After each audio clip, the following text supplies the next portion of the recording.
আসসালামু আলাইকুম। ফুটবল বিশ্বকাপের উন্মাদনাকে আরও বাড়িয়ে দিতে আমরা আজকে আসলাম আবারও। আজকে আমাদের টিম হচ্ছে ব্রাজিল নিয়ে কথা বলবো। আমাদের সাথে যথারীতি আছেন ফুটবল বিশেষজ্ঞ এবং সাবেক ফুটবলার সিলভার এফসির মিডফিল্ডার নওশাদ আরিফিন। কেমন আছেন? আলহামদুলিল্লাহ ভালো। ব্রাজিল বাংলাদেশে ফুটবল ভক্তদের জন্য একটা অনুপ্রেরণার নাম। আপনি 90% ফুটবল ভক্তদের মধ্যে আর্জেন্টিনা ব্রাজিল দেখবেন। তার মধ্যে হয়তোবা ব্রাজিল একটু বেশি, যেহেতু তারা বেশি শিরোপা জিতেছে, বা আর্জেন্টিনার একটু বেশি, সেটা নিয়ে আমরা দ্বন্দ্বে যাব না। এবারে ব্রাজিল টিমে যদি আপনি ডিফেন্ডিং প্লেয়ার, যারা ডিফেন্ডার আছে, তাদের মধ্যে আপনি 4 জন প্লেয়ার কাকে কাকে আপনি পিক করবেন যারা জ্বলে উঠবে, গর্জে উঠবে এবার বিশ্বকাপ? ব্রাজিলের ডিফেন্স বরাবরই শক্তিশালী। ব্রাজিলের অ্যাটাকিং যেরকম শক্তিশালী, ডিফেন্সটা ওরকম শক্তিশালী।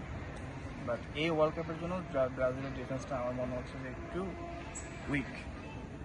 নর্মাল অবস্থা ওদের, নতুন কোচের আন্ডারে খেলতেছে সবাই। তো ওই দিক থেকে দেখলে যে ইম্পর্টেন্ট প্লেয়ার আছে ডিফেন্সে, সেটা হচ্ছে পিএসজির মার্কুইনস, পিএসজির ক্যাপ্টেন। ওর ব্রাজিলের ট্রাম্প কার্ড হতে পারে ডিফেন্সে। আর রিয়াল মাদ্রিদের এডজার মিলিতাও ছিল, কিন্তু মিলিতার ইনজুরিতে পড়ে যাওয়াতে ব্রাজিলের সেন্ট্রাল ডিফেন্সটা একটু খালি বর্তমানে। ইনজুরি ব্রাজিলের জন্য এবার একটা ভালোই কনসার্ন। নেইমার ব্রাজিলের আইকন, লাখো লাখো ভক্ত বাংলাদেশে নেইমার নাম দিয়ে ফেসবুক আইডি খুলে রাখেন।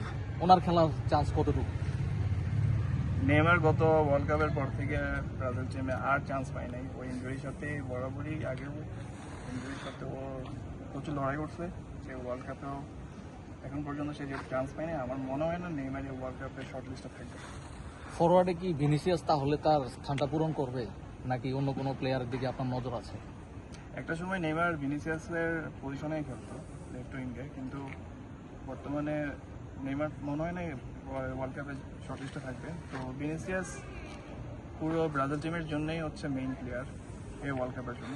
আমার মনে হয় ভিনিসিয়াস নেইমারের যে জায়গাটা পূরণ করা দরকার, ভিনিসিয়াস সেই জায়গাটা। মিডফিল্ডার হাল কারা ধরবে? ব্রাজিলের মিডফিল্ড অতটা শক্তিশালী না, আমার কাছে মনে হয় নিউক্যাসলের ব্রুনো গুইমারেজ ও হচ্ছে এবার ব্রাজিলের জন্য মিডফিল্ডার মেন প্লেয়ার। তা আপনার বিশ্লেষণ থেকে যেটা বোঝা যাচ্ছে, ব্রাজিলকে আপনি 100-তে 50 বা 60 এরকমে রাখবেন। ব্রাজিলের কি সুপার বোল খেলার সম্ভাবনা আছে? ব্রাজিল যদিও ওয়ার্ল্ড কাপে ওরা তো ব্যালেন্স টিম না বর্তমানে, কিন্তু ওদের যে আলাদা একটা ঐতিহ্য আছে, ওদের যে সেলেসাও তারা যে ফুটবল স্টাইলে খেলে, যে সুন্দর একটা ফুটবল স্টাইলে খেলে, বা আমরা যেটা টিকি টাকা ফুটবল, টিকি টাকা ফুটবল প্লাস হচ্ছে ওদের একটা কথা আছে, জাগো বনিতাও, ওদের সাথে মানায়, যেটা সবসময় সুন্দর ফুটবল খেলে, সুন্দর ফুটবল দর্শনে হচ্ছে ব্রাজিল। বাংলাদেশের মানুষজন ফুটবলের সাথে পরিচিত হয়েছিল ব্রাজিলের সুন্দর টোটাল ফুটবলের জনক যেমন নেদারল্যান্ড, তেমনি সেলেসাওরা ব্রাজিলরা তারা শৈল্পিক ফুটবলের মাধ্যমে দর্শকদের মন কেড়েছে। এবার তারা সেমিফাইনালে কি যেতে পারবে, নাকি এর আগে হোঁচট খেয়ে পড়ে যাবে? আপনার কি মনে হয়? না, যেহেতু ওয়ার্ল্ড কাপটা যদিও নর্থ আমেরিকাতে হচ্ছে, বাট সাউথ আমেরিকান যে ওয়েদার আর নর্থ আমেরিকান ওয়েদার প্রায় সেম।